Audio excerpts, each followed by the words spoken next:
आज गजपति जिलार आरी उदयगिरी ब्लॉक अंतर्गत केम भालियासाही उच्च विद्यालय प्रधान शिक्षक श्रीजुक्त रामचंद्र दलबेहरा नेतृत्व क्रमे संस्कृत दिवस पालित होइछे। उक्त अवसर में किरडांग उच्च विद्यालय संस्कृत शिक्षक श्रीजुक्त आशीष कुमार महापात्र एवं जोड़ाम्ब उच्च विद्यालय शिक्षक श्रीजुक्त रमेश चंद्र जेना उपस्थित रही कार्यक्रम को सफल करथिले। संस्कृत हेउछि आदि भाषा देवभाषा एवं सबु भाषा मानकर जननी। यार सुरक्षा एवं उन्नति आमर दायित्व बोली अतिथि माने भाषण माध्यम वक्तव्य करथिले। एणु ए अवसर में पिलामानक मध्य संगीत भाषण साधारण ज्ञान आदि प्रतियोगिता मान करा जाई कृति प्रतियोगी मानक पुरस्कृत प्रदान कर जायथिला। परिशेष में पिलामानक द्वारा सांस्कृतिक कार्यक्रम आयोजन होइथिला। संस्कृत संगीतर ताले ताले पिलामाने नाची समस्त चकित करथिले।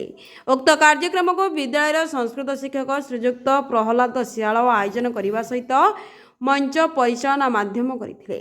विद्यालय शिक्षक माने यथा किशोर चंद्र दंडसेना, तारिणीचरण मंडल, नीलकंठ नायक, संजय को गौड़, दिगंबर दास, केदारनाथ कर, सुशांत साहू, विरजा मालिनी, प्रज्ञादीप्ता पाइक, रवीना दास, उषाराणी, बिरंची नारायण, संगीता साहू, ममता बेहदलाई उपस्थित रही कार्यक्रम को सफल करथिले।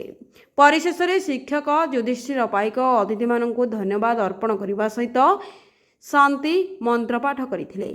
गजपति जिलार मनोज कुमार बाड़ी रिपोर्ट ओडिशा रीता।